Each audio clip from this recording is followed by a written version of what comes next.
What is up, guys? Zach Ginn here, and in today's live stream, today's video, I want to talk to everybody brand new in wholesaling real estate, and I really want to talk exactly the first steps a brand new wholesaler must make in wholesaling real estate, virtual wholesaling real estate, whatever type of wholesaling you're starting out. I really want to break down exactly the steps you must be taking when it comes to getting started in wholesaling real estate, and most importantly, the steps that you can take so you're in the best trajectory for getting your first deal, your second, third, fourth, even fifth deal in wholesaling. So your marketing's A1, your acquisitions are great, your dispositions are great, and most importantly, just so you know exactly everything you need to know in the wholesaling real estate process to get your first wholesaling real estate deal. My name's Zach Ginn. I've done over 1,000 real estate wholesaling deals, and I run a business doing over 6 figures every single month in wholesaling real estate assignment fees. So guys, I've been through the struggle. I've been through the struggle of learning wholesaling, knowing what to do, the whole A to Z process, and all this stuff. And what I can tell you is I never used a guru, so I will teach you how to do it without a guru, absolutely for free in this video. So before I break it down, make sure you guys hit that like button, hit that subscribe button. What I'm currently doing right now is just making sure the audio is good for everybody. So do us a favor, hit that like button, subscribe, guys. If you haven't hit that bell, hit that bell. So do us a favor. Audio's looking good, so we're ready to go. And comment below your questions, and like always, I love to do the one-on-one, so everyone's invited. We got the StreamYard link on there if anyone wants to hop on party about wholesaling real estate. But most importantly, I want to talk to people starting out in wholesaling real estate that is wondering what are the steps, right? So I have pretty much formulated there is around 5 key steps to get your first wholesaling real estate deal. More or less, but let's talk about the 5 steps on starting out, right? So everyone knows your 5 steps for all brand new wholesalers must be taking right now, but you cannot take the step, cannot expect to get your first wholesaling deal without doing these 5 steps. And then we're not talking about closing sellers or cash buyers. We're just starting about getting started, right? What are the baby steps in getting it right? And honestly, what I can tell you is for anybody talking to me and they're saying, Zach, I haven't gotten my first deal, I can tell you that every single person that told me that they haven't gotten their first deal, so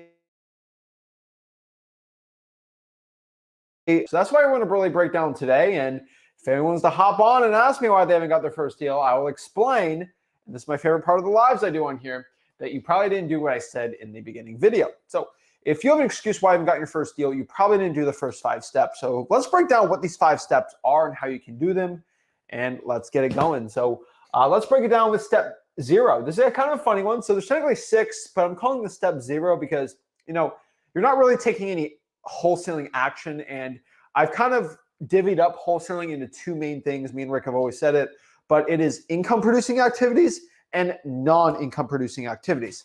Step 0 here technically is a non-income producing activity. So I will not add this in the 5 steps that are income producing, because once you do these steps, you're actually producing income in your wholesaling real estate business. So that don't technically call it an income producing activity, but I think it's very important for everyone to do. But step 0 is just understanding the wholesaling game, right? The wholesaling real estate game, right? Like, what's a contract? How do contracts work?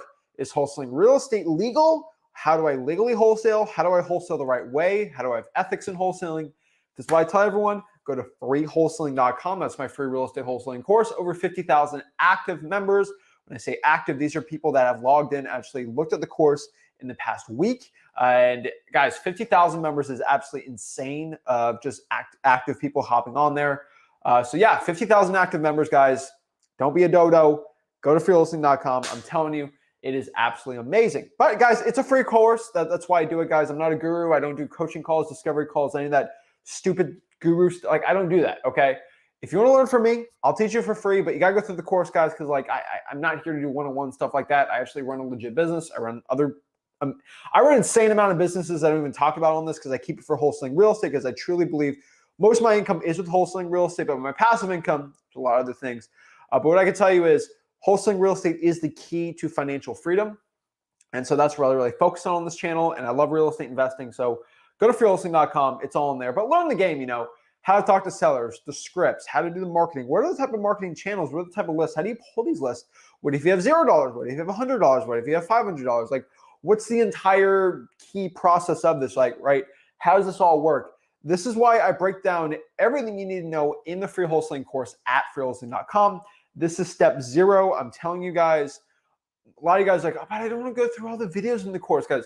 If you don't have a fundamental base, right? Like if you look at wholesaling real estate, it's really like a pyramid. And that's the way I really like to explain wholesaling real estate. It's like a pyramid.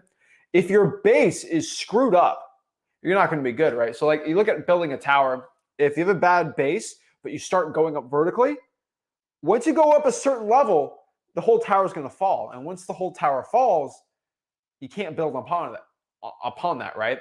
It's better to have a really good base and then build up from there. And that's the point of wholesaling real estate nobody talks about. Y'all bases are terrible, and like absolutely terrible bases. So do not have a terrible base. Actually have a very good base. And once you have a really good base, things are going to start changing in your wholesaling real estate business. And this is from learning how taxes work, how title companies work, how to find the right title companies, how to find the right cash buyers. There are really 4 main ways to find cash buyers. Just go to freewholesaling.com. It's all in there. I'm telling you, just build that base up, learn how to do it the right way. It will change your life. I promise you. So let's get into the steps, really. So the nitty gritty of what you need to know. Let's really break this all down, guys. So let's kind of break this down. So step 1 here is just picking the right market and the right area. And this is sort of said a million times, right? But like you have to know exactly the right areas to be looking in wholesaling real estate, the exact best market to be in. So if you're in virtual wholesaling real estate, you got to find the right market, right? And so what is my criteria for picking the right virtual wholesaling market? It can really be any market in the United States, right? I really do prefer, though, and I've always said this at freewholesaling.com, if your city's population is over 50,000, that's a very good indicator of a good virtual wholesaling real estate market. If the population is over 50,000 and not like non-exclusive, this is like they have to be connected here. 50,000 population and your ARV, the average median home price, has to be under $300,000. So this pushes up a lot of markets, right? Like Memphis, Tennessee, Columbus, Georgia. I mean, some parts of Knoxville, right? Knoxville's kind of getting up there a little more. So maybe a Detroit, Michigan type thing, right? Milwaukee, Wisconsin. Like there's a lot of great little Midwestern markets, some in the Southeast, some in the Southwest, some in the Northwest, right? There's so many of these little things out here that work really well for virtual wholesaling. You have to learn exactly how to pick the right market and then the right areas, right? Like I've had a bunch of lives about how to find the right areas, the right zip codes, the perfect neighborhoods, where cash buyers are buying, where they're not buying, right? So like a quick synopsis, right? Guys, you should go to freewholesaling.com to learn this. But yes, a very good area that I prefer is just, first of all, just asking your cash buyers, right? So it's like, where should I find the right area? So let's say you pick Memphis, Tennessee. How am I going to find the best areas in Memphis? Here's the thing about wholesaling real estate, right? Like we got to learn the whole wholesaling real estate process, right? Wholesaling real estate is basically the process of me finding a distressed property, so an ugly looking house, right? So this be any type of marketing, but really finding the ugly house, putting it under contract, bring it to a title company, right? Always depending on the state, and then selling that piece of paper, that contract, and we're going to assign the contract to a cash buyer, which is either going to be a rich landlord or a house flipper, and then we do it for a finder's fee or an assignment fee or a profit. So if I put a property under contract for $100,000, and then I find a rich landlord who wants to buy that as a rental, and he wants to buy it for, let's say, $115,000 of an assignment of contract to buy it, so he can buy it for $115,000. I make a $15,000 assignment fee. I get a check for $15,000 at closing.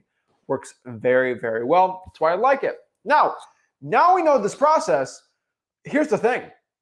We're technically writing pieces of paper and selling it. Like we're like artists to a point, right? Like artists kind of write on paper and then they sell that paper for insane sums of money, right? And that's the way, sometimes I look at this business. And the coolest part about that is how much is the artwork worth? Like, so, they auctioned off somebody's, I think Paul Allen's art, and he had this art piece for like $105 million. I saw it on CNBC.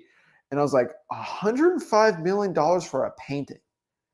How does somebody determine if that painting's worth $5 or $105 million? And I could have probably painted it. It did not look good to me. It's only worth that because somebody's willing to pay for it. Maybe some rich guy or gal is willing to pay for it, but it's worth $105 million because somebody offered to buy it for $105 million, right? So when you sort of think about these two double-edged sword here, it's like, how much is my deal worth? Your deal is worth how much somebody's willing to buy the deal for, right? Buy that contract from you for the assignment of contract.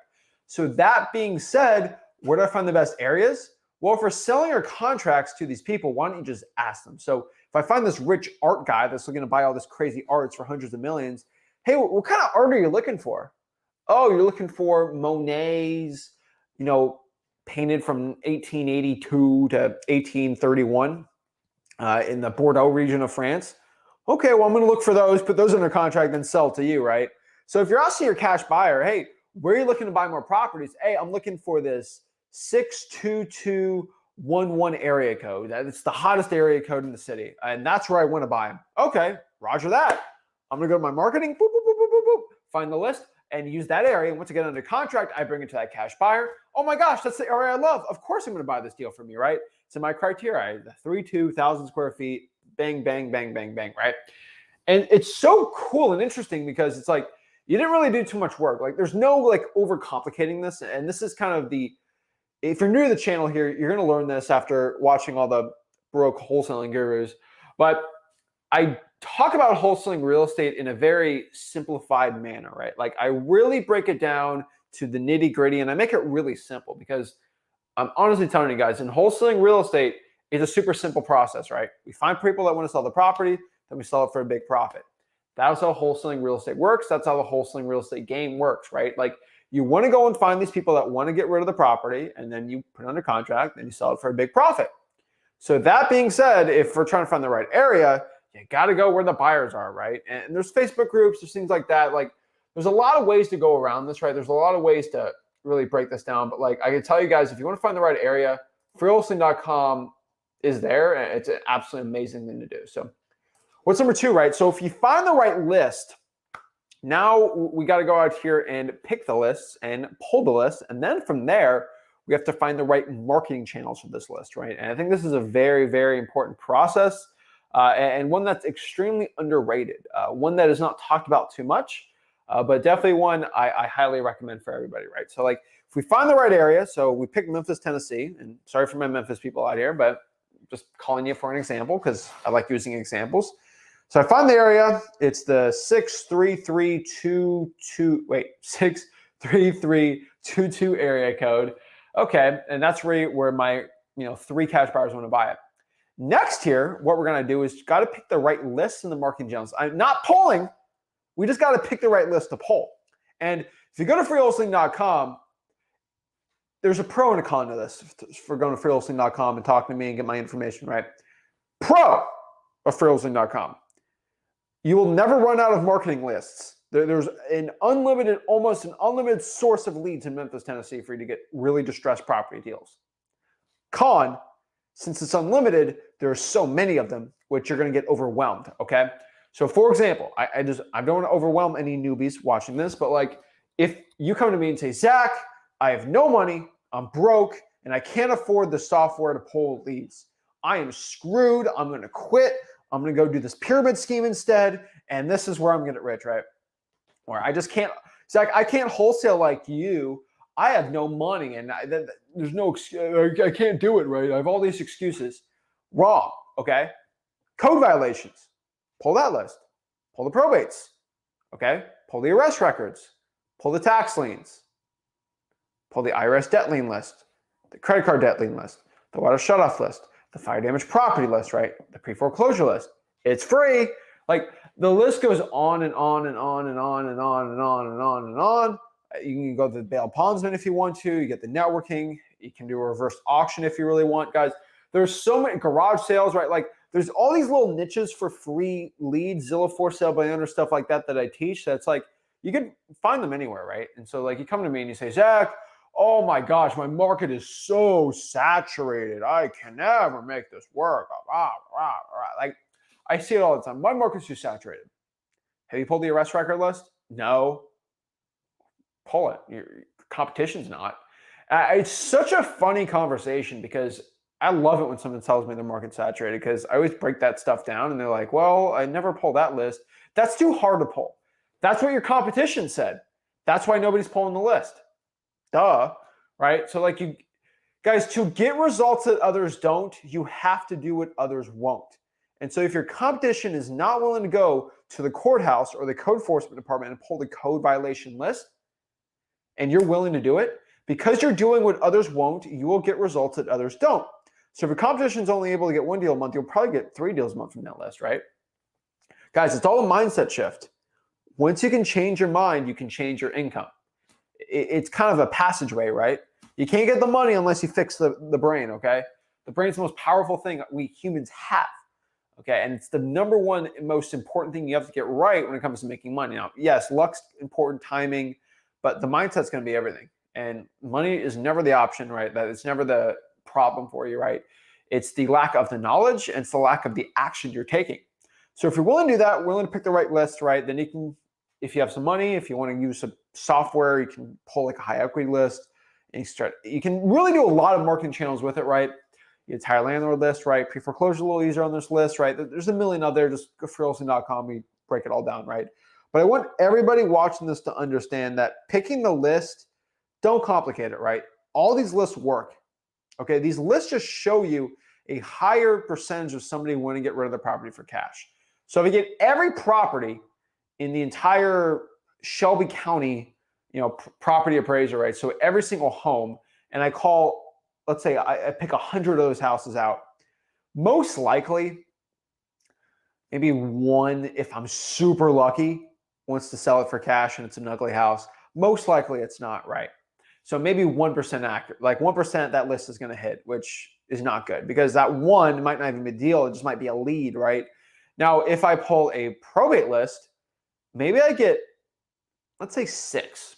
Okay, I got 6 people wanting to sell their property now for cash. It's an ugly house. I'm 6 times more likely to get a deal from pulling that list, which means if I spent, let's say I spent 100 hours working this month on this lead, I'm gonna get 1 lead.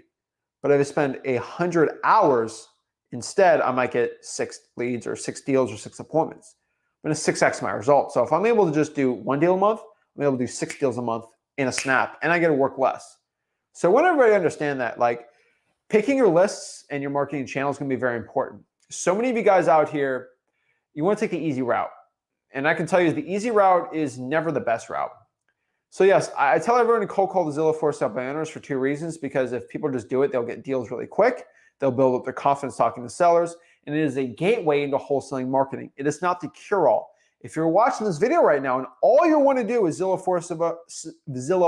for sale by owners, that's not going to get you the results. If you think just polling Zillow for sale by owners is going to be your only marketing option, that is not good. Okay, that is not what you want to do. That will not give you the results that you actually deserve. I hope everybody watching this understands that. That is just a trajectory. It is a diving board into the other parts of wholesaling, because there's only maybe 10 hours of calling for your market, right? That's why I do a new market every single week on my cold calling, right? Because like every single one is so much more different that y'all just got to understand that, right? So marketing channels, right? There's a lot of distinct marketing channels you can do. Ultimately, it's up to your preference, right? So there's SMS text blasting, there's cold calling. My personal favorite is cold calling, right? There's direct mail.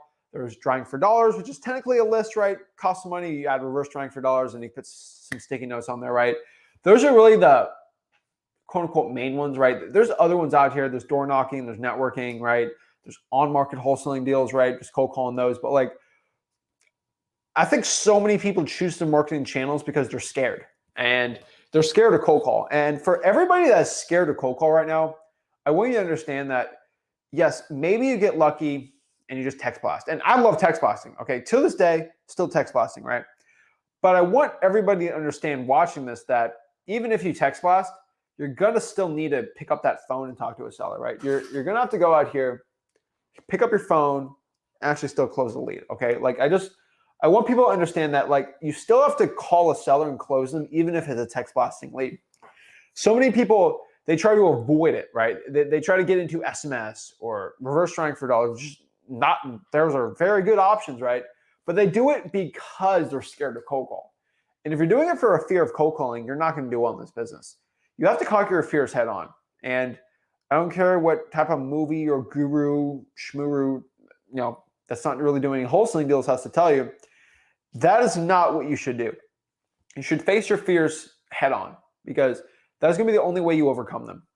And you should understand that if you don't want to do cold calling because you know it's a lot of work and you've done it before, that's a valid point, right? But if you're doing it because you're scared to talk to people and you're scared to actually have conversations with people over the phone, that's when we have an issue. And that's when I want to actually for you to up here and conquer your fear. Because the only way you're going to conquer your fear is by doing it. That experience is going to give you the confidence, and that is what you're going to do. So many wholesalers they get so frustrated talking, right? Like they get so frustrated and scared to start talking to sellers. And I can tell you straight up, if you go out here, start talking to sellers more, giving these offers, your confidence is going to skyrocket. And this is pretty funny, but once your confidence skyrockets, your deal flow skyrockets, right? The amount of deals you do skyrockets. So I want everybody watching this to understand that like picking the right list is very important, but also the right marketing channel, right? And I really associate this to fishing, right? I got my fishing shirt on, right? And a little fishing today, always fun. But I want you guys to understand that like lists and marketing channels are the same exact thing to a rod and the bait, right? And I want to like people understand this. So I might have the best rod ever, but if I have like a terrible lure or a terrible bait, I'm not going to really catch any fish. Like it looks terrible. It ain't going to do well. I might have the best lure ever, and I might have a huge marlin, right? I want to catch it, but I have a terrible rod. The really good deal might hit the bait, might hit the hook, but the rod might snap in half because it's made of bamboo or like a tiny stick. So like you can't be really strong, with the lists. It's like those bodybuilders that don't do legs. Like you'd be really strong, but like your legs are small, right? Like it doesn't look good. Right? You gotta be all around really good. And I think it's kind of funny. Like there's a lot of like good basketball players that are really good at threes, but they got no game outside of that. And it's just kind of funny the way you look at it, right? But like you have to have an all around really good game, right? So if you want to catch a lot of fish, you're gonna have to. I'd rather you have decent lure and decent rod than really good rod and terrible bait, and then really good bait and then terrible rod, right? You got to have a little bit of the mix, right? So many beginners come up to me, and so I'm just talking about brand new wholesalers watching, right? And when it comes to picking the right lists, right? They come up to me and say, Zach, my lists are the problem. This is why I'm getting no deals. And I did everything you said, Zach. I'm like, whoa. You're saying what I say doesn't work. All right, let's really audit your business, okay? Let's really audit it. What's your script? Oh, my script says, this is Zach with Zach Home Solutions, and we're a home buyer in the area looking to give cash offers to properties. We're looking to buy 34 new homes personally in the area I have $1 million in my bank account right now looking to buy a prop. And it's like this whole like spiel, like it's absolutely terrible. I think it's so funny when people do that. No, it won't work, okay? You got to learn how to do it right, and that's kind of step 3, right? So you have to learn the scripts and the objections. And this is not just the cold calling objections or the SMS objections or learning the script for the texting or it's the scripts for everything, right? Because once you start talking to leads, it is better to know your objections first before they actually come up, right? Because if you have the objections come up and you don't know what to say, you're done, right? Like it is literally like fighting. And it's the best analogy. I don't care what anybody says. Objections and wholesaling is like it's a fight for your life. You're fighting for your financial future. I will argue with anybody out here, but wholesaling is fighting, right? You got to get scrappy, right? Like you're in the yard, you got to get scrappy, right? Like you're fighting for your financial freedom. You're fighting for some money. And no, this isn't physical violence, which I never condone, right? But like it's like boxing to a point, right? Like you ever take boxing to any combat sports? Like you out here, somebody tries to give a hook. If you don't know the objection to what a hook is going to be, you're going to get knocked out. Boom, you lose the fight. But if you know if somebody tries to hook you, you can either like go back. Most likely, if you want, you can block it, right? But that's how you know how to like handle the objection. So if you see someone's going to fight and you know how to block it, boom, it's blocked, right? Like you didn't take the blow. That's great. And if you know someone's about to straight up, objections are funny because this is what it's like. Someone says, I'm going to straight up punch you in the face in the next 5 seconds. 5, 4, 3, 2, 1, and they go really slow. If you know what they're doing, just get out of the way, right? It's like Spider-Man, Peter Parker, but like, this is what objections are, right? I'm going to a fight. I know somebody's probably going to try to punch me if I'm getting into a fight. So it's smart to know how to defend yourself, right? And I think it's so many wholesalers just go and they're like, okay, let's do a boxing match, and they don't know how to do the objections. They don't know how to defend themselves. What are these? You're going to get knocked out, and then you're going to come crying to me that I don't know what happened to this, right? And it's so annoying because this is why I want you guys to be prepared, all right? I want you guys to be prepared for this. So if the seller gives you an objection, you know how to overcome it. Because if you get the objection and you can't overcome it, you will lose the deal. An unanswered objection is it's the end of the deal. So I want everybody watching this to understand, learn your objections, know how to actually win the game in wholesaling real estate. And if you know how to win the game, you'll do very well. Unfortunately, so many wholesalers coming out here, they refuse to learn. And guys, I teach it absolutely for free. I don't know what else y'all want. Okay? I can teach you the wholesaling game for free, and y'all are still mad at me. I don't know what's up, right? Learn the scripts, learn the objections. It's all at freewholesaling.com, guys. My cold calling script is literally 3 things, more or less, right? So I'll give you really quick the script. It's like, hey, are you new to the property and are you looking to sell the house? If they say yes, you go into MCTP, motivation, condition, time frame, price. And then the last part is you say, hey, let me look at everything. Let me talk with my partner. Would it be a good time for me to call you back? Is this the right number? Blah, blah, blah, blah, blah, right? 3 things. 3 easy, super, stupid, simple things. And if you get that down right, guys, I can tell you can automate this business really well, put a VA in there, and really scale up the operations. And now, if you don't do it, you won't do very well. This is why I tell everybody that you have to scale up your operations. And once you can scale up your operations with simple scripts, you'll do very well. The more complicated you make learning this business, the more complicated your results are going to be. If you want really easy results that are doing very well, simplify this business. Wholesaling is not a crazy complicated, quantitative, quadratic, like it's okay. Like, no, okay. Wholesaling real estate, I want everybody to understand this. This is a people's business. Everyone thinks this is a real estate business. It's about houses. It ain't about houses, okay? This is about connecting with people that need to get rid of their property, distressed homes, and providing a solution, which is a cash offer. You're helping people. You're also selling it to cash buyers. So you're selling your contract to people that want to buy houses. Pretty simple, guys. Wholesaling real estate is human nature. Human nature. If you bring people without a civilized society together, I want everyone to understand this. If you put a few people that are in an uncivilized society, they will, in essence, pretty quickly develop markets and free trade. Sometimes not the most freest trade, but they'll start trading with each other. That's what human nature is, okay?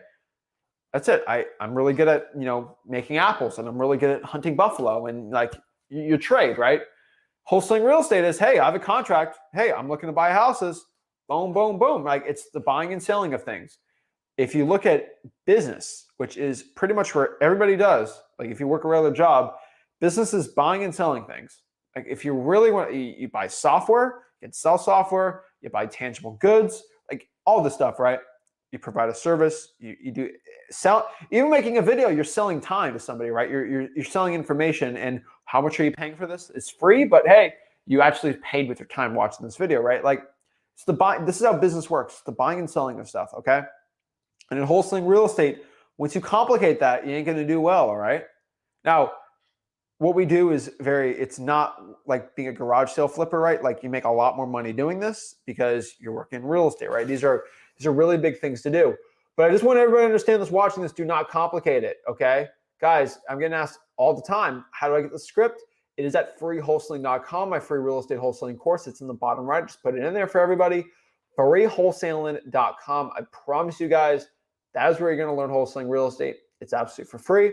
Guys, I don't do these, coaching calls I don't do coaching. I'm sorry, but I've been begged so many times to do it. So I made a course, record all the videos for you guys, and I update the videos yearly.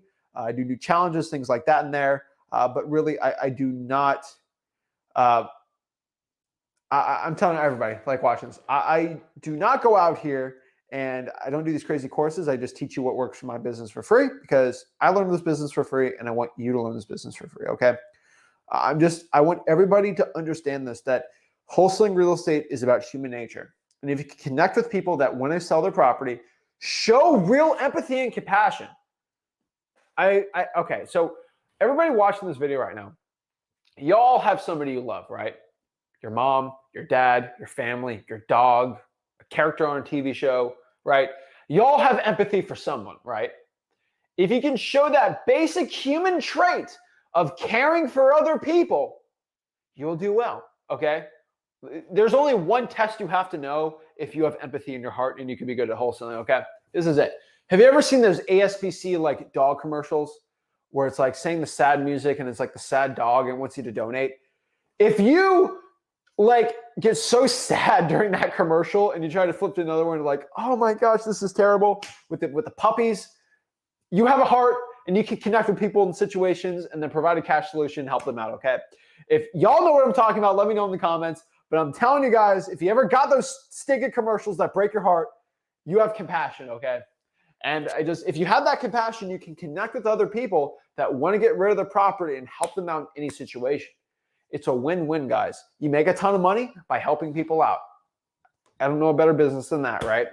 And I want to teach everybody out here to do it because it's absolutely crucial for your success. So that is step 3. Let's talk to step 4, right?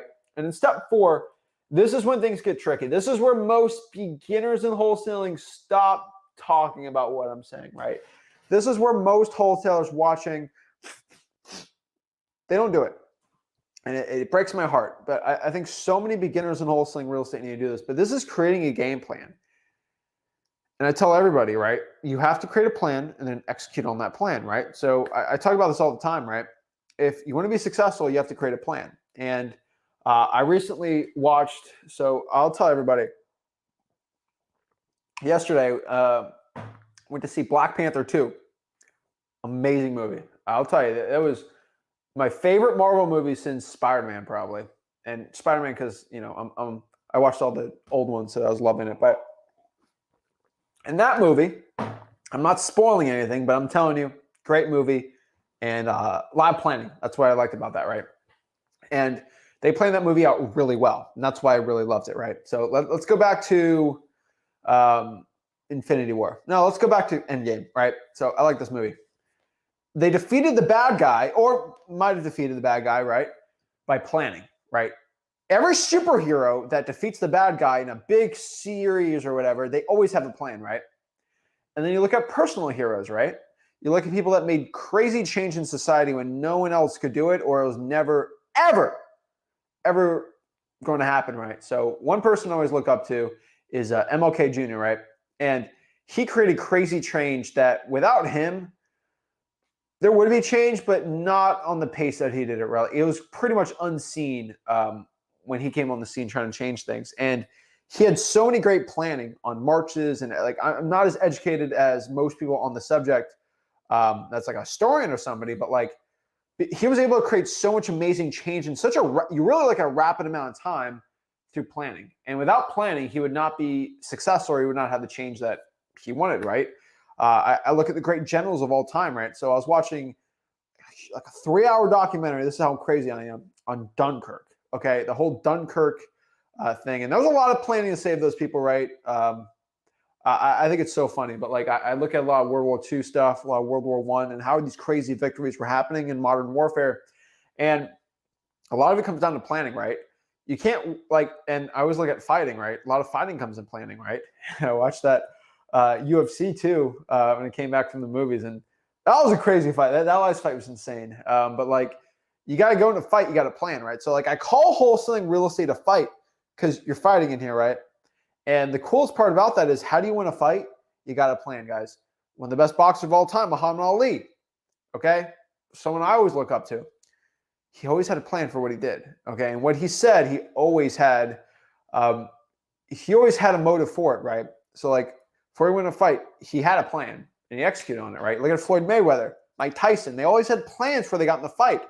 Wholesaling real estate's the same thing. So if you want to be very rich and be very successful in wholesaling, you got to create a plan. And these are some pop culture icons, right? Like we got Shaq behind me, Heat Shaq, Miami Heat Shaq, the best version of Shaq possible, right? But he had a plan for his basketball games, right? And it's very important. But let's talk about business to a point, right? You look at every single business, they all had plans. And you look at real estate businesses, right? They all had plans. So if you want to be successful, you're going to have to plan. And this is why I tell everybody watching this, you have to create, how do I create a plan? You create a time budget and a money budget, okay? So we built on our foundations, right? And now let's get a little more into the foundation, right? So I need to create a budget for my time. So I got my list and marketing channels. How much money do I got and how can I use that for the list and marketing channel? If you have less money, you got to do free lists and free marketing channels and free skip tracing or paid skip tracing if the budget is a little more. Now, money budget's there. What is the time budget, right? So everyone thinks about money is basically the only thing that's super, super duper important, right? And it is not. Money is really, I would say 10% of the struggle. Like if you want to become very successful starting out in this business, right? Like it's not really that important.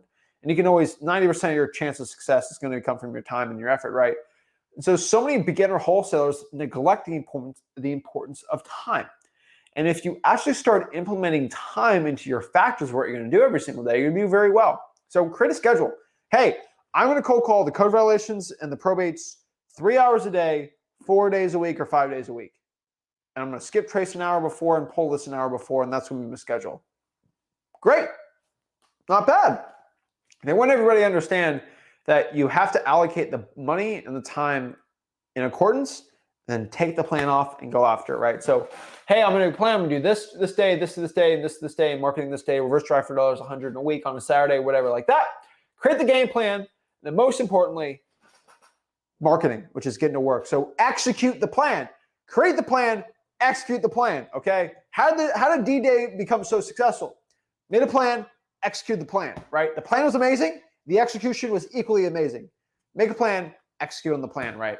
Y'all, if y'all ever played any Fortnite or Warzone and with like 4 of your friends, right? And I've done this a lot, CSGO, Valorant, right? Even Overwatch, right? Valorant's more important than Overwatch when it comes to planning, but that's just my opinion. You just kind of run rampant in Overwatch if you're good, right? But what I can tell everybody is if you play any of those like kind of games or like Call of Duty, not really Call of Duty. Call of Duty is like an all-out thing when you're doing deathmatch. But like if you play any of those games, you gotta really plan it out, right? And then you gotta execute. And how do you execute, right? You make a really good plan. Hey, we're gonna do this and this, and go after it, right? Look at football, right? Hey, the Dolphins did amazing today. It was the Browns. Jacoby Brissett, we love Jacoby. He was great in the Dolphins last year, but the Browns. But they did really well. Why did the Dolphins do so well? Because they made a plan and then they executed on the plans. And now we're the top of the division because we make good plans and we got a bye week. So hopefully no one else wins, but we'll see. Looking good though. AFC is looking good. But I tell you guys is you look at the top people in sports, business, culture icons, right? Like anything you really want to look at, right? They all had a plan and they all execute on that plan. And if you want to equally execute on that plan, you're going to have to take the action, right? And I tell everybody, if you create the time budget and the money budget, and then you create a really good plan, and you equally execute that plan in accordance, you should become successful in this business. If you don't, you won't, right? So I want everybody watching this to tell me if you made a time budget, money budget. If you didn't, let me know why you haven't gotten your first deal, because most likely, if you're watching this business, you're watching this video in your business, if you don't have a time budget or a money budget, why are you lacking? And that's the only truth I can tell. Like, why are you lacking if you haven't gotten your first deal? I would tell most people watching this video right now, why you haven't gotten your first deal is probably you haven't created a time budget and a money budget that was good, and you didn't execute on that, right? So that's the way I look at it, right? That's the way I look at this business. And yeah, that's honestly what I could say. So guys, that is my tips, your first steps for getting into wholesaling when you're a brand new wholesaler. You have to really look at these things. Go to freewholesaling.com. So I'll put freewholesaling.com on the bottom for y'all out here. But I think everybody should go to freewholesaling.com, learn wholesaling real estate absolutely for free. And that's what I got to say. Hopefully it made sense. And if it didn't make sense, let me know in the comments and love to talk to y'all. So let's answer some questions and break it down. But Nick's got a really good, comment here, right? So sometimes we're our own worst enemy, and I cannot say that enough, right? I think so many wholesalers get in their own head that I'm not good enough, I'm not confident enough, I don't deserve to get my first deal, I don't deserve to become successful, right? And this is all stuff in your head, right? And I can tell you the only person that can stop you is you. And unfortunately for me, the only person that can stop me is myself.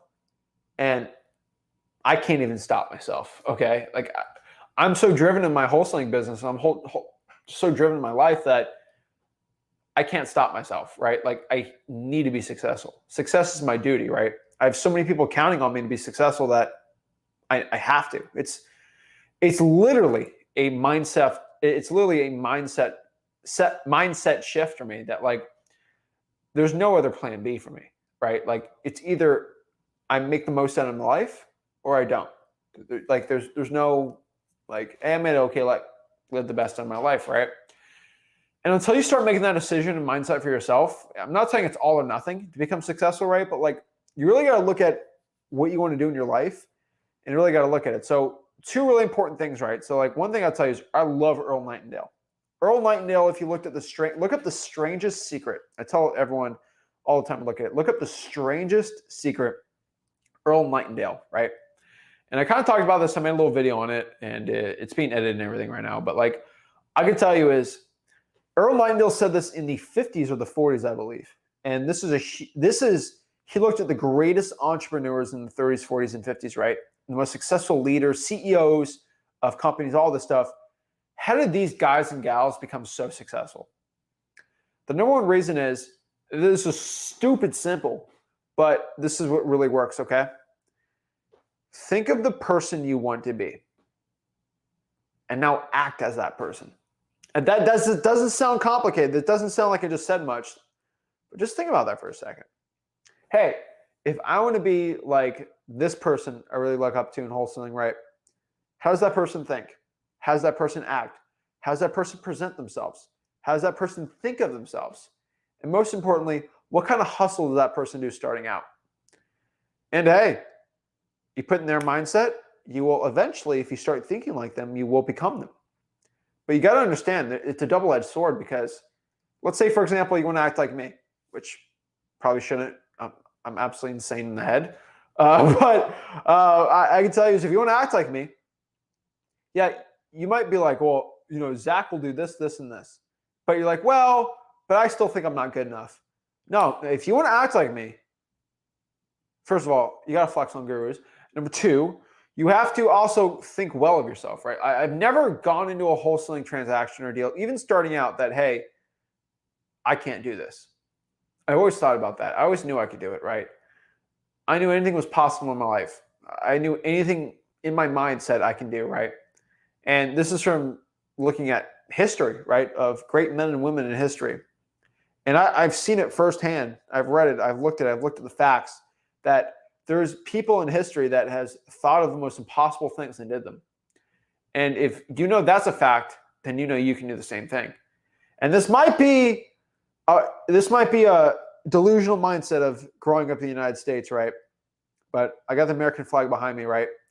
And you really look at it, right? And like Luis says this, right? He says this truthfully, and I truly believe it. Kobe emulated Jordan. And you look at Kobe, you look at that insane work ethic. I grew up watching him destroy the Heat.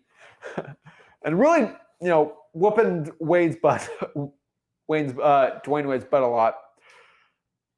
He really said anything he put his mind to work.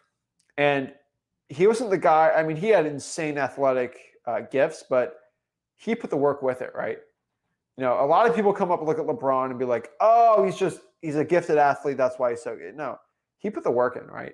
You look at every great athlete, you look at great, you know, warriors, right? Like, they all put in the work. And you look at the smartest people in the world, they all put in the work too. They all take massive risks in their life, but like, they all put in the work. And that's the way you got to do it. I think so many wholesalers, they have a huge mindset issue. And no, guys, I want you guys to understand this. Like, it's not getting up at 5 a.m. Okay, it's not getting up at 5 a.m. that's going to change your life. It's not eating a keto diet that's going to change your entire life, right? It's like it's none of these like, oh, we'll take a cold shower, that's going to change everything, guys. It won't. Okay, it's about the planning of your life, your wholesaling life, right? Your income in your wholesaling business, and maybe in your life in general, and executing on that, right? And so, yes, healthy sleep schedule is good. Eating healthy, never a bad thing, right? But I want everybody watching this to understand that, like, you just got to put in the action, and you got to stay consistent with it, and that's it. Okay. So many wholesalers out here, they cannot stay consistent. So if you can make a schedule and stick to it, and stick consistently to that schedule, you'll do very well. If you don't, hey, you ain't gonna do too well. So that's kind of my point. That is my rant for today. I want to answer some questions so many people have, and let's kind of get into it. So I got the StreamYard link in the comments. Love to talk to y'all on here, and see. So let's talk about this too. And yeah, so first of all, we got Yo, Zach, what's popping? I'm good, man. How are you? Chilling, long time. Awesome. What's up? How can I help you out? Not much. Hey, I just wanted to fill you in, bro. That deal fell through, but it's all good. I gained some experience. That deal in Arizona. Was it the buyer or the price? Was it the buyer or the price, you said? Yeah. So I don't like when people tell me that the deal fell through. Either fell through because you locked it up for too high, or you couldn't find a buyer. Which one was the fact? Right, exactly. Yeah, no, I couldn't find a buyer. The area, Parker, Arizona, it didn't seem to be so attractive. But in population, I'm not sure. Remember, it was a fishbowl. So like, when I put like, I'm sorry, I didn't catch that. I'm just trying to do a post-mortem for you. Yeah. Well, so the thing is that Parker, Arizona has a population of 3,338. So do you think that has a population of 50,000? More or less? Wait, do I think it has a population of 50,000? That's why. Yeah, no, I'm sorry. There you go.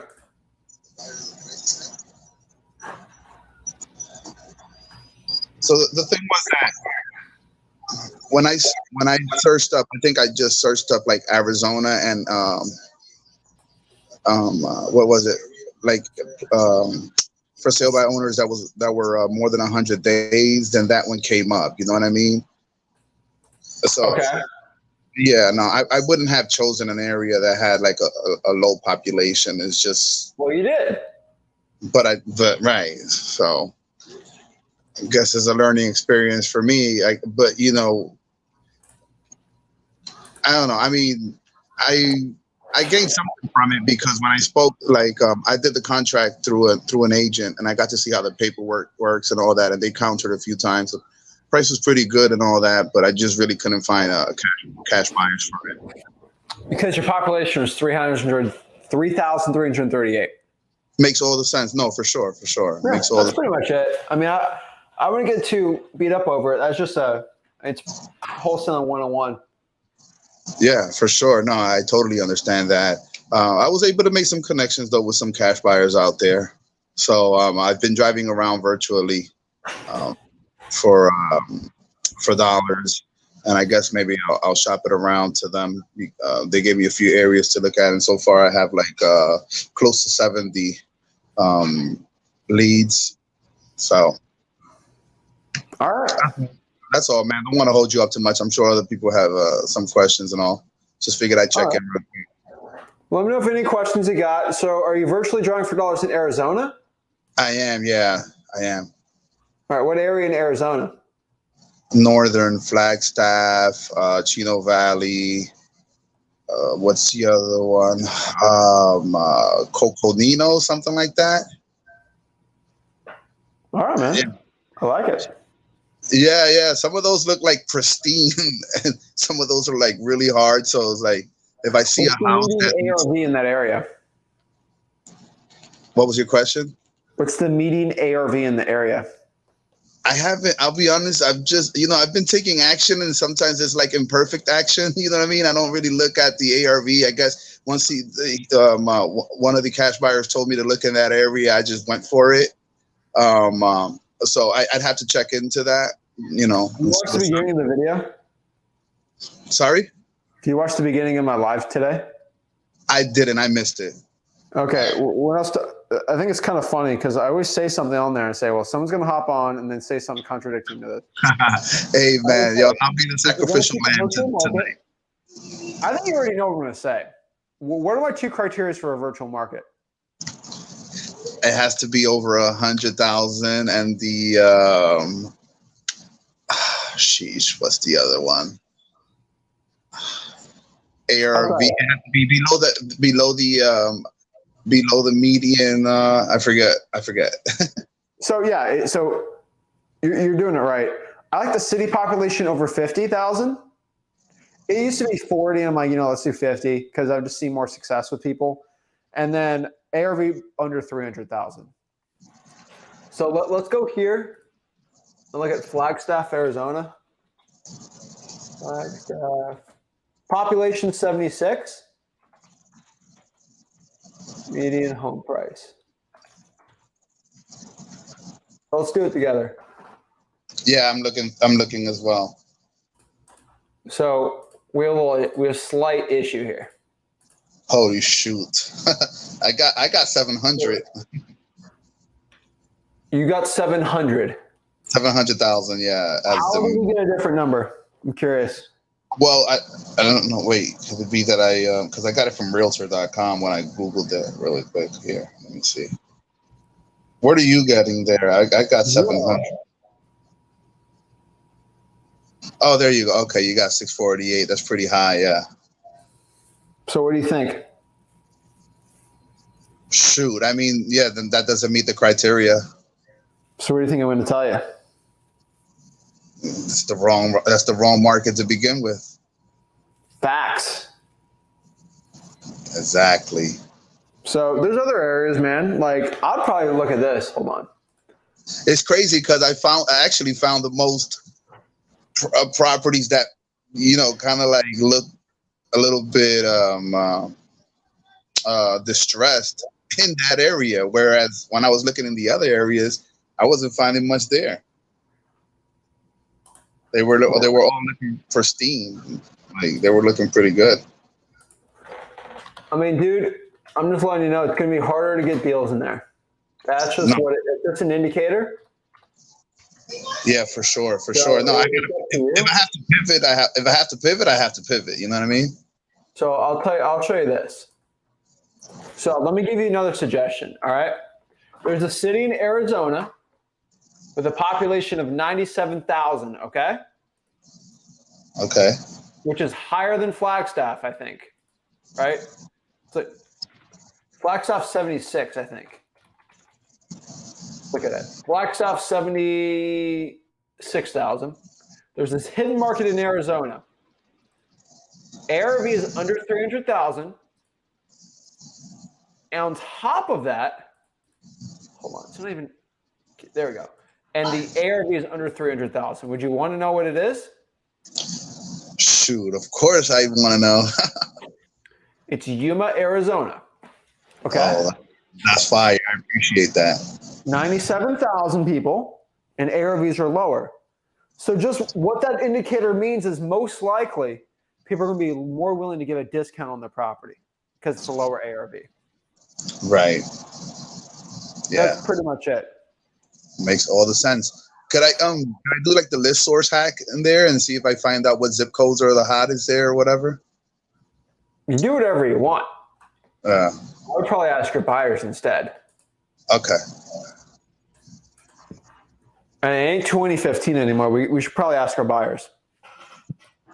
Yeah, for sure. All right. All righty. Don't want to hold you up, man. I appreciate it. I'm glad you're safe, man. All right. Get to work, dude. Hurricanes ain't nothing to me, man. If it ain't a 4, I'm fine. Yeah, no, I hear you, but still, you got. In New York, where one hits you and then y'all go crazy. We Yo, got the dude. infrastructure. I just go in my house, I'm good to go. I got my windows can do 200 miles an hour. I'm fine. Oh, okay. So you lit. You good. If you can hold that much pressure, then you good. Yeah, dude. Yeah, I think you got PTSD from Sandy. That's a fact, though. Everything got flooded over here. That's what it is. With a one. Dude, every house was built in 1894 in Brooklyn. Okay, like, Nah, okay, dude. they're My like place early. in 2019. It's got 200 mile an hour hurricane force category 5 windows. Very expensive, but I can just chill out in my house. God bless. Man. That's good for you, because over here one time the windows were shaking. I'm not gonna lie, I was scared. But I'm not gonna hold you any longer, brother. Be good, brother. I appreciate you. All right, man. Appreciate it. All right, take care.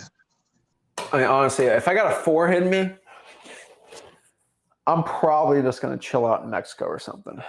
Not gonna lie, probably go marlin fishing in Mexico again, because I ain't gonna go through that. Four gets scary. All right, a 1 I can deal with it. All right, four doesn't bother me.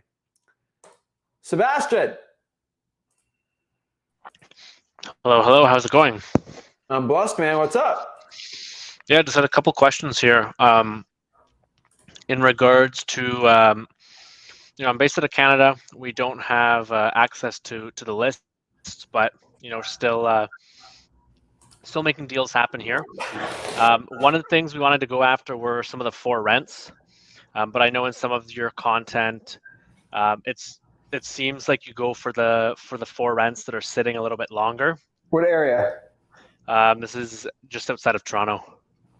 Okay, west or east of that area? It's going to be west. It's like Kitchener, Cambridge sort of area. Okay, look it up. All right, keep letting me know what's going on. Yeah, so I wanted to get your take on doing the for rents, but if they're houses that are not sitting long on, let's say, like the classified ad site, like they're 60 days or less, would you even go after those, or you're only looking for the landlords that it just sits forever? I think over 60 days you're fine. You said Mississauga? No, so it's going to be like Kitchener, Ontario. Okay. Dude, I know a lot of people in London doing very well there. So I can guess Kitchener will do well. I'm not too familiar, but I know London people are making it happen there. So yeah, so it's just more. County? What's that? Sorry. Is that still in Middlesex County, or is that a different? No, it's going to be a different area. I mean, again, we've done a bunch of deals here, so it's definitely it's a good market. Yeah. It's more so just the strategy specifically around the for rents. We're exploring getting into some probate stuff, getting a little bit creative to be able to find those homeowners.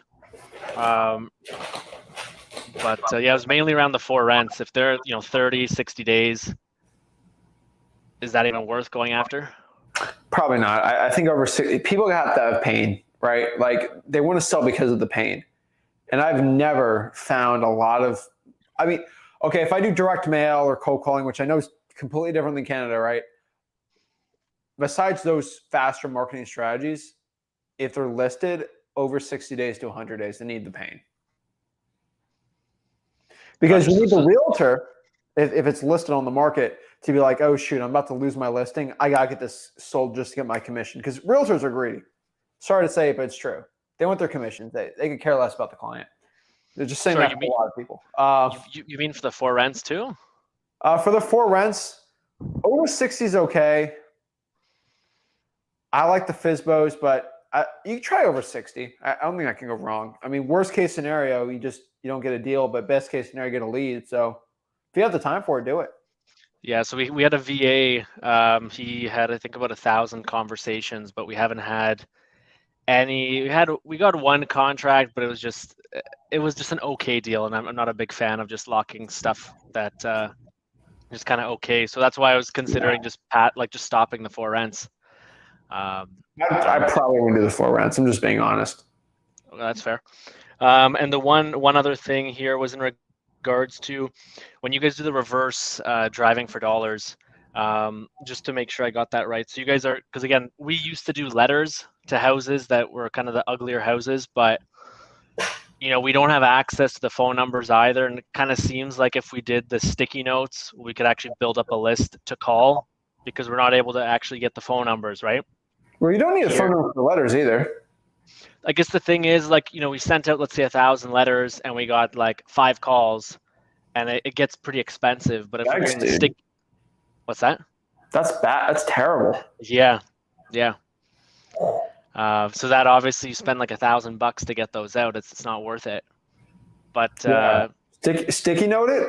I just want to make sure it's legal because I don't know the laws in Canada. So obviously I'm going to tell you legally, but yeah, sticky notes all day. and then what people call, you get, what sort of response rate you guys get over there for the sticky notes? It's about 40% that I've seen. Some people are at 30, some people are at 50, right? Here's my looking at it because I'm very simple when I look at wholesaling. Mhm. I've seen someone that has an ugly house and they call me back. If I can get somebody on the phone that has an ugly house, I can convert them, right? Mhm. And all I say is just my message, right? I don't complicate this, especially since you have VAs, you understand this. The more complicated you make it, the worse it is. Yep. Hey, you're calling me. Hey, I got a sticky note here. What's going on? Who's this Sebastian? What you told me to call you? What's the question you have? Hey, yeah, this is Sebastian. We're looking to buy some more houses in this neighborhood or area, right? We were actually going around looking at houses, and this one kind of met a criteria for me and my partner. Are you looking to sell your house at all? We're looking to buy it for cash. No? Okay, have a great day. You do 100 of those, and they all have ugly houses. There's going to be some bites on it. Okay. Yeah. And then the last thing around that, because I'm sure you're probably aware, here a lot of the wholesalers do, they just like flyer a whole neighborhood Yeah. or like a whole city, 50, 60,000 of these flyers. A lot of the deals we've done before, they have not been quote unquote ugly houses from the outside. So I was thinking about just having hiring someone to just sticky note every house, kind of in the neighborhood, just to build up the phone numbers and have the VA take those initial calls. Does that, if that's cheaper than flyers, does that make sense at all from when you look at it? Yeah, one thing I'll tell you is because you're in Canada. In Canada, it's kind of like wholesaling in 1984, right? That's what I've heard. When Canadians talking to me on it, I think of how do you wholesale in 1984? And the best case scenario is just reverse engineering it. So how many wholesaling deals have you done truthfully? 10. 10. I want you to go back and audit every single deal. I want you to look at the address. I want you to look at what it looked like, the demographic of the seller, the demographic of the area. Were these like wood frame houses? Were they cedar plank? Like what made that one tick, right? And you go from there, right? And so one thing I could tell you is just ask your buyer, right? So like, hey, I'm a cash buyer. I'm looking for 3 2s that I can rent out for this. Sticking out those type of houses, right? And go from there. Anything you can really to break down the amount of list you have will make it so much easier, right? So if I have 10,000 potential and I can bring it out to 5, so much easier, right? And that's why I do it. And then the last one, most importantly, is just really look at your competition, see what they do, and see the deals that they do, and try to reverse engineer that. That might help too. Awesome. Appreciate it. Thanks so much. Yeah, man. Any other questions? That's everything. Yeah, I really appreciate it. All right, man. Keep it up, dude. Thanks. Boom. Yeah, I see a lot of people doing billboards in Canada, stuff like that. Canada's weird, so I'll show everybody a screen share of it.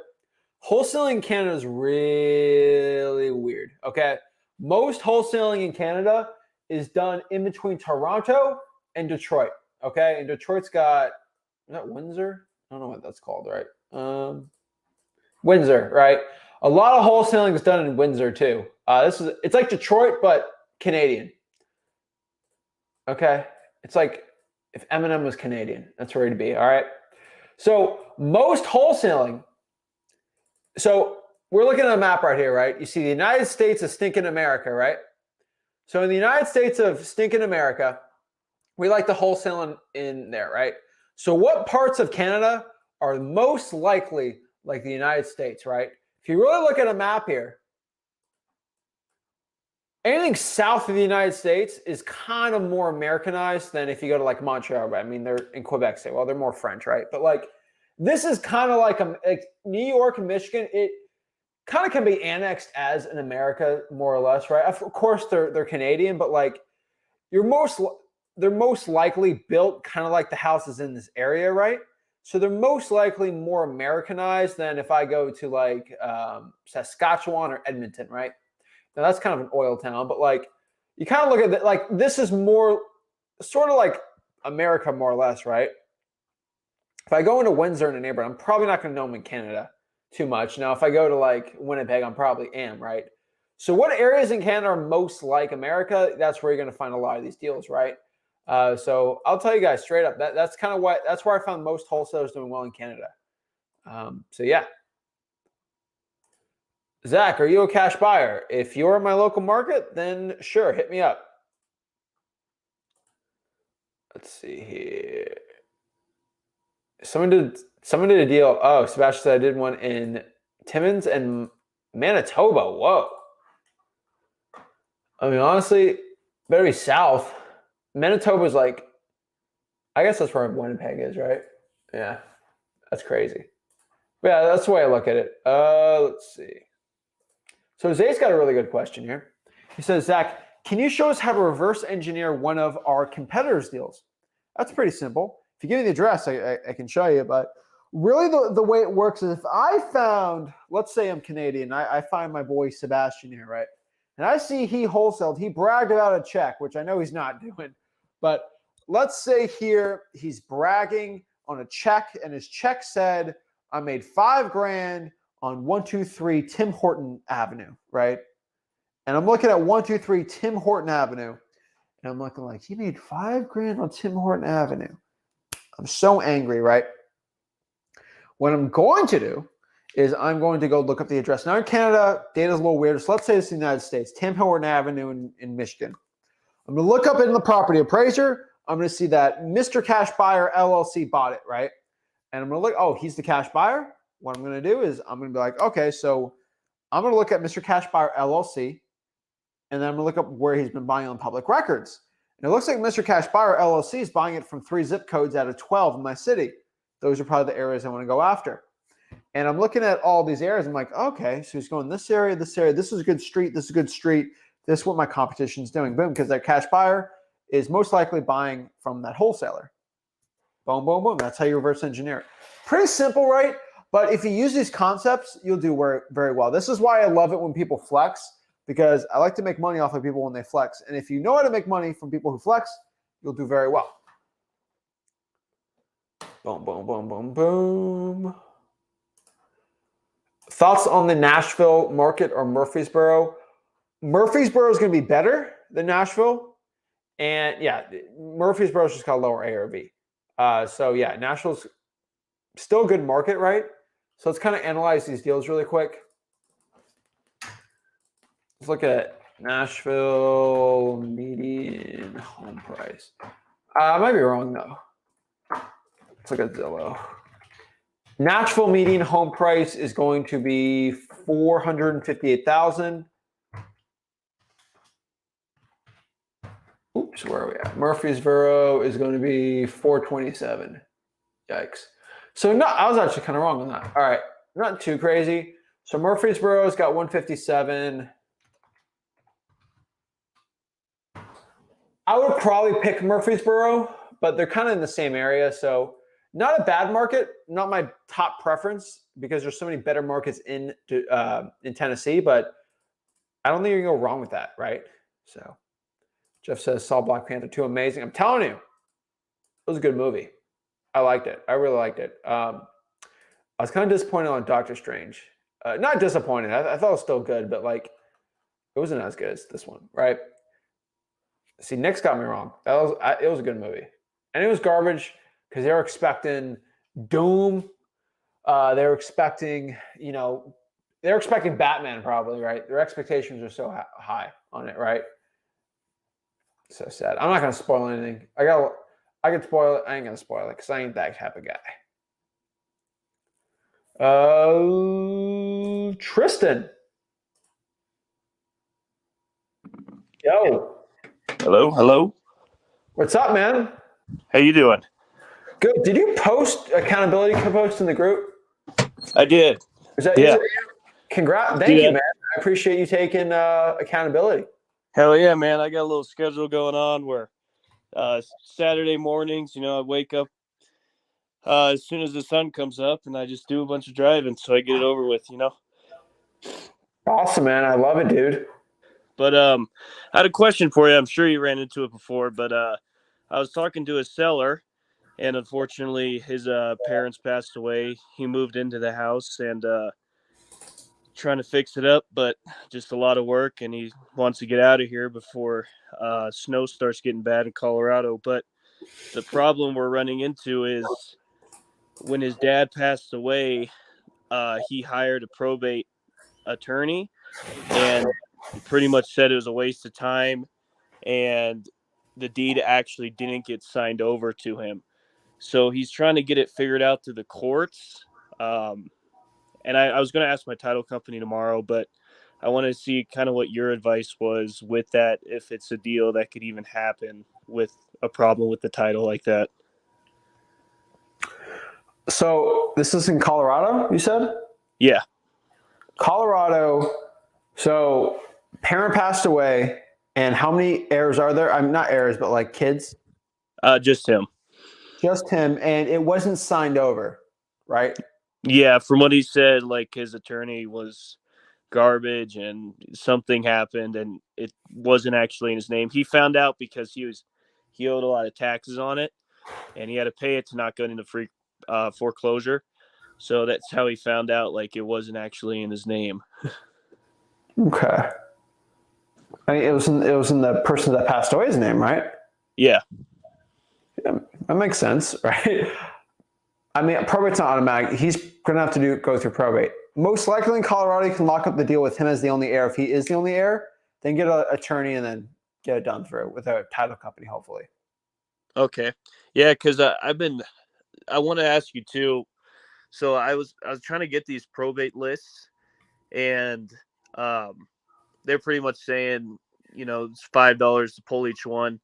There's around 100, so it's like $500. How accurate is PropStream's probates? I'm just trying to compare because that's $100. Not accurate. 500, not as good. It's a pre-probate. Yeah.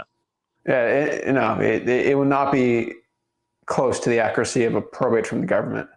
Okay. Because all pre-probates do is they scrape people that passed away to homeowners. So it's very good for what I do and for most wholes. It's a great service, but it's not a probate.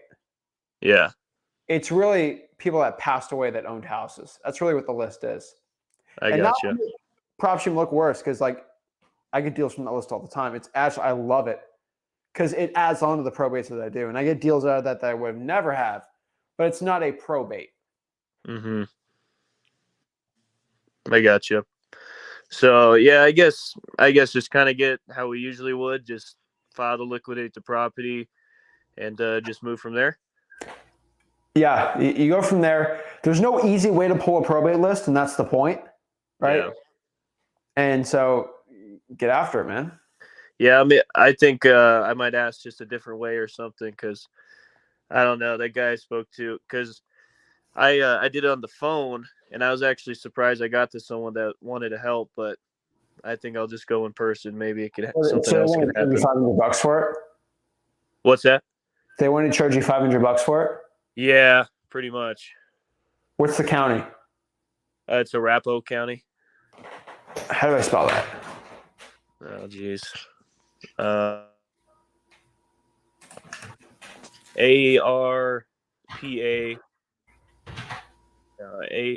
Sorry, I don't. Hold on.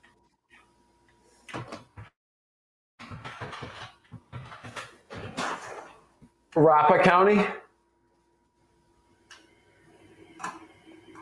What city? Aurora. Oh, Aurora. Okay.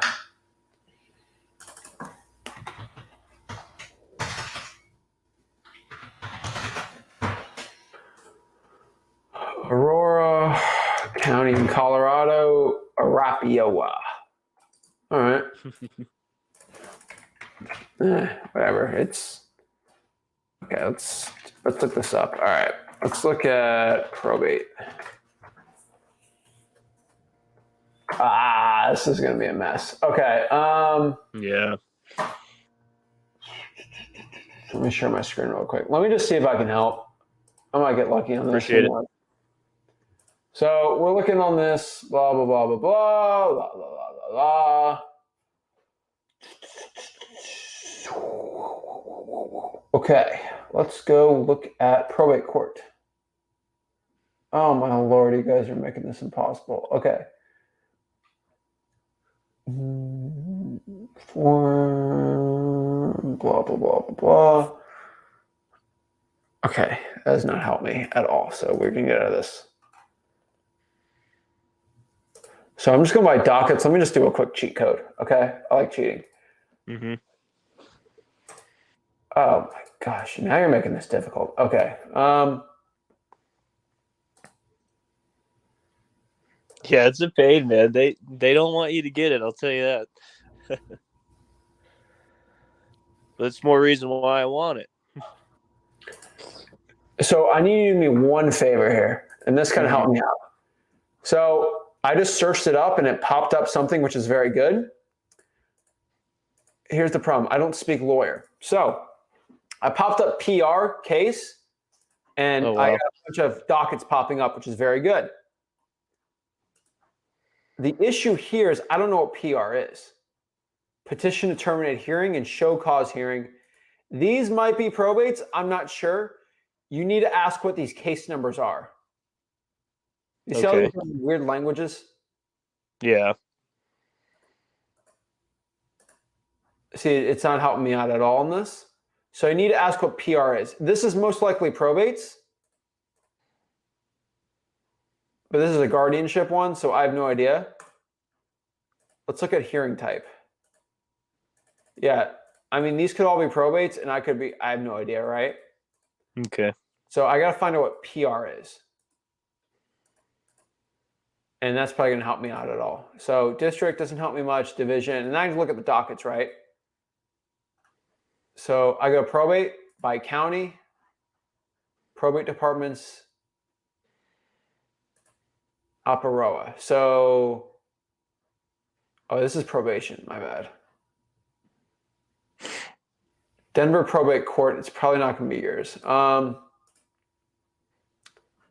Colorado. See, Denver probate court's actually kind of easy, but we're not doing that. Record search, information request form. So they want $5 per person asked. Okay. Yep. Yeah, that's what, because I emailed a few just to see like how it was working. A couple of them wanted to send me to like the state, some state representative that looks over it all, and I emailed them. Haven't got anything back, so it's been kind of confusing going after it. But the most recent thing I've been working on is that they wanted $500 for it. So just do me a favor. Call again or go in person. Just ask for the dockets. Okay. I just want to look at the dockets of the probates. Yeah, because I mean, I pull this online. I can't imagine They can't charge you for the docket because that's actually just the schedule at the court. Hey, I want to go. I'm interested on how the probate process is in Apopka County. Care less what it's called, but I just want to see. Okay, I want to see what the court. I want to go through the court dockets and see. How do I do that? It's already listed. I know you already have the list. I'm trying to look here. What's PR? I'm just trying to figure it out. That might help you out. Sweet. Awesome, man. Well, I appreciate it. Yeah, I want to move into that. I figured I could. So, yeah, but I'll get in touch with the title company and see what we can do for this guy. Awesome, man. This is your 28 miles driven, 99 leads. There's a selfie. There's the ugly house. That's right. Oh, wait, where are we? Right here. I like it, man. Keep it up, dude. Yeah, it was a cold morning. Awesome, man. Keep it up, dude. Stay warm. Will do. Take it easy, Zach. Boom. Awesome. Yeah, I saw those personal I was guessing PR is personal representative, but I saw some guardians on there, so I don't particularly know. So right, so it gets kind of weird out there. So I'm seeing if Cole, how updated it. Oh shit! How updated? Hold on. Sorry, I'm talking to my daughter. It is embarrassing. No, I had a question. Kind of, sort of, it seemed like the same kind of situation you were talking to with the other guy earlier. I found a Zillow for sale by owner, but it's in a small ass town, excuse my language, and I didn't realize it was in a small ass town until she seemed interested. Can you stop the cursing? Nicole. What was that? Can you stop the cursing? Like kids watching. Sorry. So, yeah, so I don't know like what to do or how to say, like, I don't know if I can, like maybe finding a title company, because she lives in such a small town. If I find a title company that's like investor friendly or wholesale friendly, like send her, like maybe she have to drive a little ways. I don't know, because it sounds it's a pretty good deal, but it's just she lives in a small town and the population's like 14,000 something. That's not bad. Well, you got to just call every title. If there's not a big population, there should be not a lot of title companies, so it should be pretty easy having conversation. Okay. I think I'm just worried about having or like not finding, you know, because I'm still trying to get my first deal, and I've had a couple deals fall through because of this kind of situation or whatever, or they just stop messaging me or whatever. But yeah, I'm just worried about being able to find a title company and cash buyers and such, as like, I don't know. I'm probably being my own worst enemy, but I just didn't know. Like, if you're saying 14,000 is good and that I can do it, then that's good. Right? Yeah, I just wanted to double check and make sure that wasn't a too low population. I mean, it's not the highest, but you could probably find a buyer on it, I'm guessing. Okay. Try it, right? I'd go to the county and see it. So try to go on Facebook and try to find all the wholesaling friendly title companies in that county. Okay. And then that's where I would try to find it, not in that city, but in that county. Do you know the county's population? No, just the cities. What's the county population? Look it up. Let me know. Honestly, I don't know. It's in Sterling, Colorado. Sterling.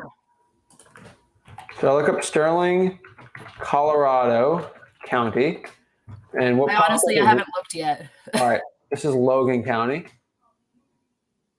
Logan County has a population of 21,000. Oh, okay. Not the craziest. I'm just gonna look up Sterling County title companies, and then just start calling them and look on Facebook. Okay. That'd be my best advice for you. Okay. I was kind of worried that after I was already talking to her, that I noticed that it was a small town. So I was like, oh crap. And I remember your dad telling me don't avoid small towns or Zillow for sale by owners. I'm not the biggest fan of it, but if you think it's a good deal, get a good discount, you should do well. Okay. Thank you. That's all the questions I have for right now. All right. Okay. Thank you. Sorry about the cursing. Bye. Have a good night. Yeah, I only say about the cursing because I know a lot of people like listening to the podcast formats in their car with their kids, and they like watching this with kids. I know a lot of single moms and dads watching this, so I don't curse on these, so y'all can hear it with the kids, so you can maximize it, because y'all know all the single moms and parents and dads out here. It's tough getting information like this when you got kids and families, so if you can mix it in, makes it a little better, right? So that's kind of why I do it. Kay.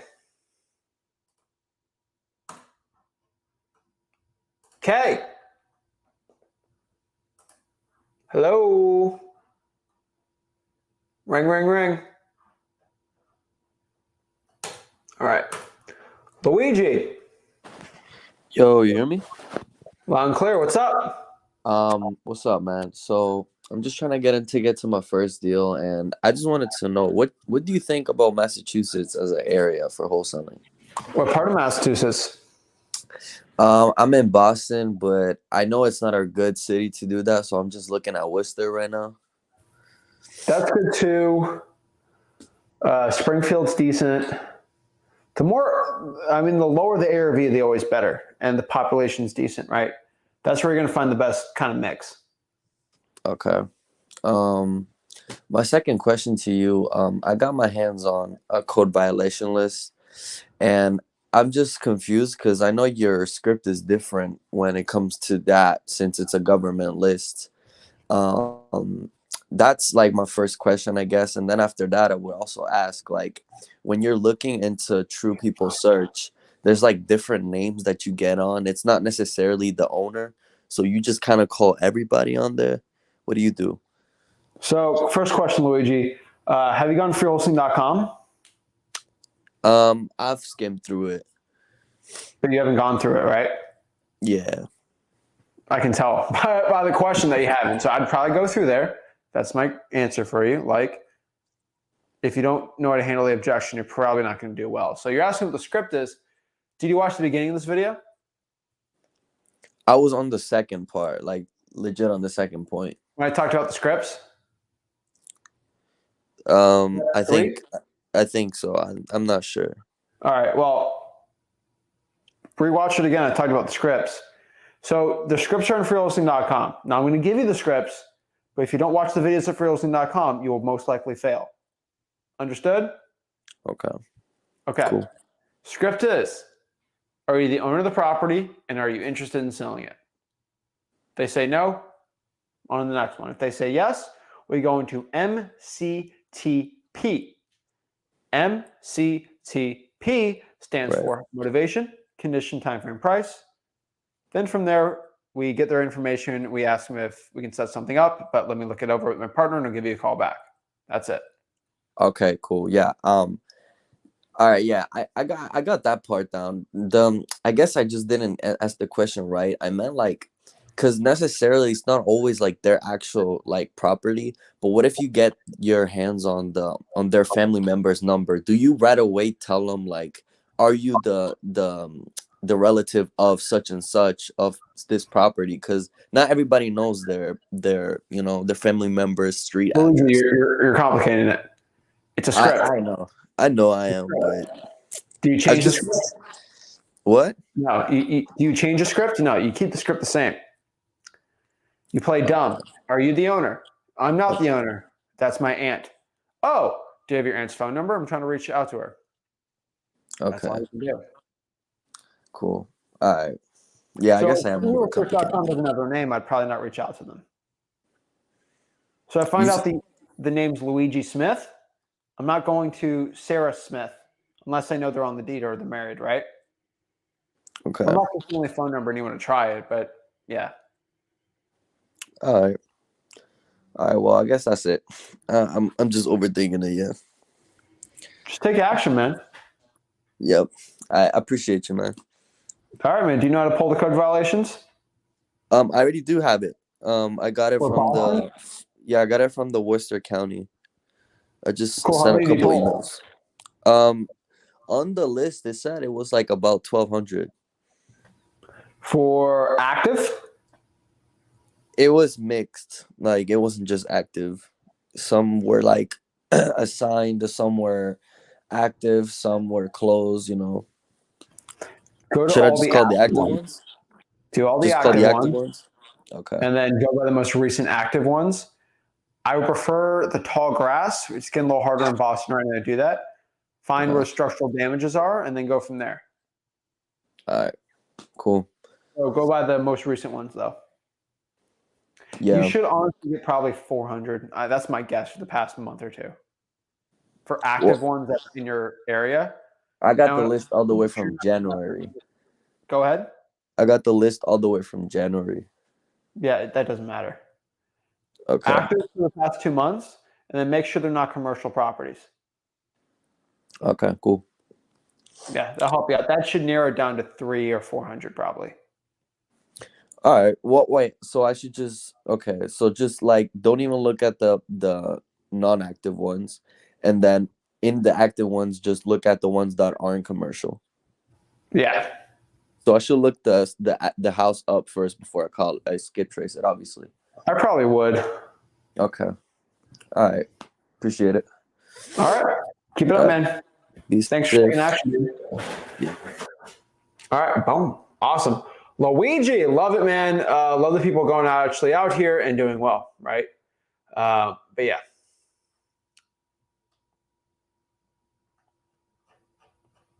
Let's see here. Yeah, it's true. No cursing. That song's got some cursing on it. You know what? It's a necessary evil in the wholesaling real estate matrix, I think.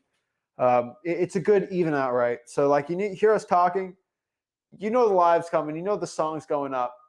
I can't stop you from cursing in music, but hey, I can stop you on the live streams, right? So the one thing I always say with that too is like, when I talk about wholesaling, I kind of get in business mind, and I don't know how to say that the right way.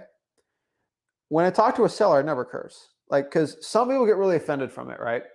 And I don't want to get my sellers offended. And so I never curse when I'm wholesaling, negotiating, none of that. I never do. So it's kind of second nature when I talk about wholesaling. I just don't curse because like I never do it when I talk to sellers. And I'm kind of in real estate business mode. And I learned never to do that because of business sense. I don't do that, right? So yeah, the song's funny. So I care less on there, right? Yeah, so that's it. So guys, I appreciate it, guys. If you are learning wholesaling real estate, you want to get into wholesaling real estate, just go to the bottom here, freewholesaling.com. I really appreciate it. For everyone that hopped on, spent your time watching me. Guys, make sure you go to freewholesaling.com. Get these steps in as a beginner, and I'll see you guys soon. We're doing the Drawing for Dollars challenge at 2 p.m. tomorrow on this YouTube channel, the Zach Ginn channel. So see y'all there. Appreciate it.